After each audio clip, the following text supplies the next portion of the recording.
1 second. Back this up. Refresh. I just want to say my stream. But I'm not in a party either, so let me make sure I can hear myself. See, I'm talking in that. Start a party. Party controls, invite only. There we go. Press A. Hello, everybody. I'm just gonna throw us in. We've done Batman, we've done that. We've done Sinestro Corps. We've done The Dark Knight Returns. Let's do Earth 1 Batman. Anyway. So, happy Friday the 13th, first of all. I started doing an outro, but it's not the end. My goal is to finish this today. The campaign, at least. Then, if I finish the campaign today, next week we will spend all the time we need, getting the side quests out of the way. Then Harley Quinn's Revenge, and then we are done with another single player. Oh yeah, she's here.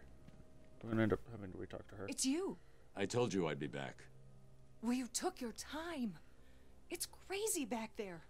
First Joker's men came down here and started setting up camp. I did what you said and hid, but... What happened? There were guards. You know, the ones that work for Strange. They came down and started killing everyone. It was a bloodbath. It sounds like Strange is trying to cover his tracks. You seem to be good at hiding, Doctor. Stay here and do it again. I'll deal with the guards in that room. Okay. First thing we're doing, as well, is Arkham Stories. Aaron Cash. What we're going to do is we're going to go all the way over to here, and then at the end of it, we're going to go all the way over to here. But Aaron Cash.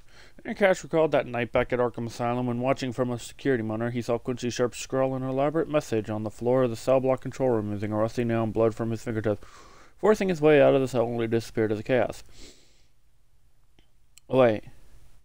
He didn't know where Sharp had, I think I read this already, but Sharp had gone, but he was sure that there was something seriously wrong with the future mayor of Gotham City. No other career options available, and nagging feeling that he had seen Hugo Strange before, he reluctantly accepted the job of running a small medical team charged with providing assistance to any resident of Arkham City who needed it. But yeah, I said I'd be live like 10 minutes ago. I had to go down and get the trash can and feed my cats real quick, so, along with my food, so I kind of got my time's a little longer. The Abramovich twins, one of two. Andrei Abramovich was a respected man in a small Siberian village where he lived with his pregnant wife. When word reached Andrei that his wife was in labor, he rushed home excited to be at her side, but was met only by the midwife. His wife had not survived the birth. Complications due to the special nature of his newborn sons were to blame. Pushing into a room, he found his twin sons, joined at the shoulders, screaming for their mother. He took the twins and left town. Crying, he stood on a bridge over the freezing cold river and contemplating throwing them to their deaths, but he could not do it.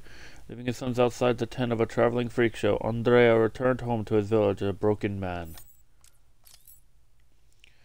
The Joker heard tales of the conjoined Abramovich twins, now widely known as Hammer and Sickle, Russian, and their reputation for brutality. And he wanted them for himself. Sending Harley on a desperate mission to retrieve them, she passed on the message to the circus owner that her pudding would pay big for the twins. Of course, the owner refused to sell his headlining act. He promptly vanished, only to be found 3 months later with a new smile carved on his face. Arkham Island sold. Once the decision to create Arkham City had been approved, Mayor Sharp ordered that Arkham Island be put up for sale. In a press conference that he claimed, "This is a fantastic revenue opportunity for Gotham City." Although a number of prominent Gotham companies entered bids for the island, the winning bid came from a previously unknown security company named Tiger. Within weeks of this sale, Tiger was also awarded the contract to police Arkham City and instantly began using the island to launch its fleet of helicopter gunships to patrol the new prison facility. I'm curious about something. Hold on. Nope. Yes, I did read this because I remember Julian Day. Okay. Arkham City Medical Team. Cash chose the abandoned church building near the Solomon Wayne Courthouse to situate his medical team at. Sorry, I had to hiccup a little.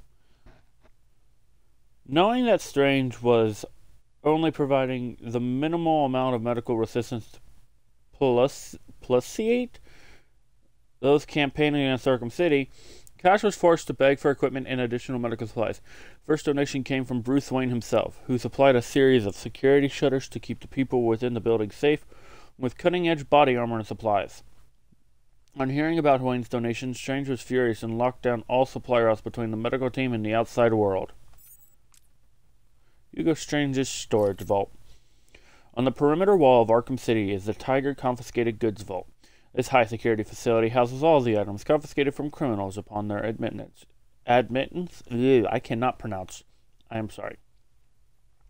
To the prison, a special vault is used to protect the equipment and ill-gotten gains of the various super criminals, and it's guarded 24/7 by a squad of Tiger Guards. Upon her arrest, Hugo Strange placed all Catwoman's belongings there, and she has vowed to get them back and leave Arkham City for good.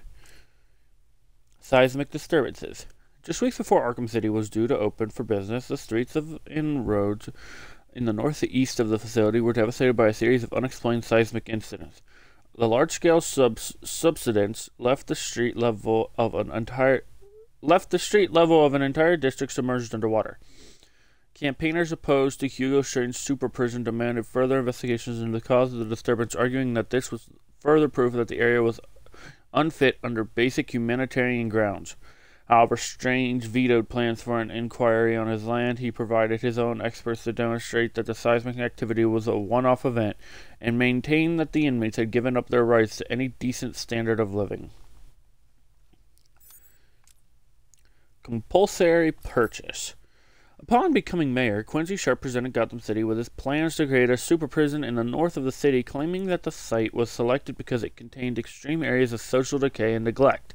When Bruce Wayne spoke out at the consultation committee hearing, the mayor pointed out that this location was where Wayne's parents had been murdered decades before. The council passed a motion to create Arkham City and set about insulting eminent domain seizures to purchase all the land within the site's walls. Okay, that one's actually a little long. But there's a shit ton. Fuck. Oh no, I'm doing side quests next week. I'm debating. I'll get halfway through this. Hugo Strange's obsession with Bruce Wayne and Batman was unbearable. He needed to know every small detail of how the man functioned, to understand exactly what made him tick, so that he could finally destroy him. Strange manipulated the mayor into allowing squads of Tiger officers to be deployed into Gotham City under the pretense of aiding the police. However, unknown to the people of Gotham, the Tiger Guards had only one target: the Batman. Strange knew his men would initially fail, but he studied every defeat meticulously, analyzing the techniques and strategies of his opponent. It would be only a matter of time before he had the necessary data to defeat the Bat. Oh God. I'm hoping some of these are short. Mayor Quincy Sharp looked proud as he addressed Gotham on the night that Arkham City officially opened for business. He introduced Hugo Strange to the massive journalists. He felt sure that the hard work and sacrifices had been worth it. He could hardly believe that he had achieved so much in 18 months since the events of Arkham Island. As the champagne bottle smashed against the wall, Strange whispered to him that he would soon have the Catwoman and Two-Face arrested and brought to his prison. Quincy smiled. With Arkham City's construction complete, he was guaranteed the approval of the city, and with all the supervillains in his custody, the next target would be Batman, the person he blamed for everything. This is actually kind of short. It looks long, but this one is short. After being hit by the Batmobile and knocked into the dark water surrounding Arkham Island, Bane swam to shore but was quickly recaptured and taken back to the asylum. Weakened by his injuries and the experiments performed upon him by Dr. Young, he patiently waited, plotting his revenge. Forced into keeping a low profile as he recovered, Bane searched Arkham City for a suitable location to act as a hideout, and found just what he needed in the form of the Crank Toys building. There, surrounded by toys, he waited, recuperated until the time was right to make his move. Having no love for his fellow prisoners in Arkham City, Bane set up... This is Titan on the Streets, too.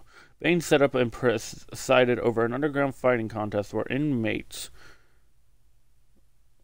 fought in vain for the privilege of trying to take him down. Word of these fights spread throughout Arkham, and the Joker sent Bane, a little surprise. As Bane moved in for the kill, the Joker's henchman triggered a Titan injection that ripped through his body, transforming him into a monstrous Titan. Barely surviving the fight, Bane had a new problem. Somehow Titan had found its way into Arkham City, and it was up to him to stop it from falling into the wrong hands. Okay, that's half the line. At the end of the stream, I'll read everything from the rest of the sign up until Gordon versus... I'm going to read Gordon versus Sharp, 2 of 2. So, now, let's continue with the story.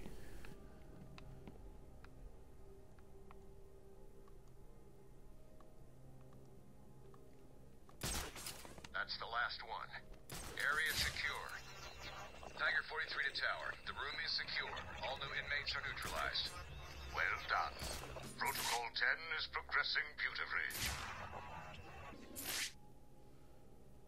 As we move into the final stage of Protocol 10, I would like to congratulate all Tiger forces on this wonderful achievement. As I look at the screens in front of me, I can see that we are rapidly approaching fatalities of 22%. My projections show that within 3 hours, every single inmate of Arkham City will be dead. Switching and Protocol 10 will move into Stage 2. By the end of the month, new camps in Keystone and Metropolis will open, each modeled after Arkham City. You should all be proud of your part in this. We are the solution this world needs. We are the future. I didn't know there was 2 jammers. I need to fix the comms. No. Man down. I'm dead. Target neutralized. Jesus Christ! That sniper just like, wow, my health just got melted. How predictable.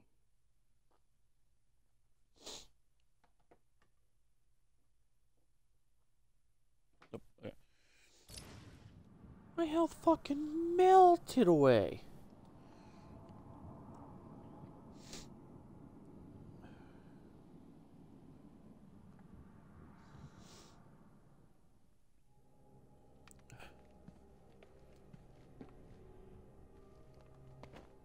That's the last one.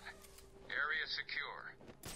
Tiger 43 to tower. The room is secure. All new inmates are neutralized. Well done. Protocol 10 is progressing beautifully. As we move into the final stage of Protocol 10, I would like to congratulate all Tiger forces on this wonderful achievement. As I look at the screens in front of me, I can see that we are rapidly approaching fatalities of 22%. My projections show that within 3 hours, every single inmate of Arkham City will be dead, and Protocol 10 will move into Stage 2. By the end of the month, new camps in Keystone and Metropolis will open, each modeled after Arkham City. You should all be proud of your part in this. We are the solution this world needs. We are the future. Target is moving this way. Nope, I'm not having my fucking shit get melted again. 1 sec.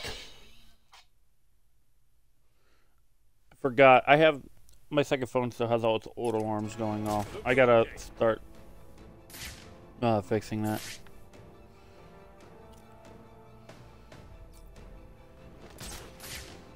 Report. Any contact? So there's 6 hostile. You do not see me.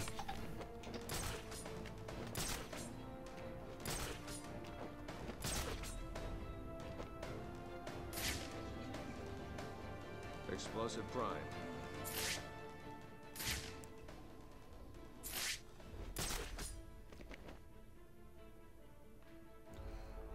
My issue is the snipers. Switching to thermal. Wait. No, it's not. Vantage point clear. No sign of target.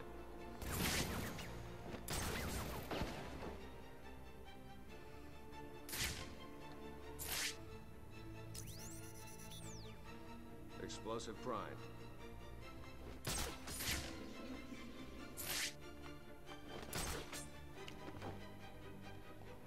Yoink.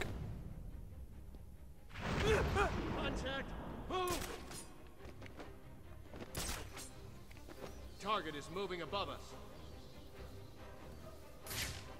Target is moving above us.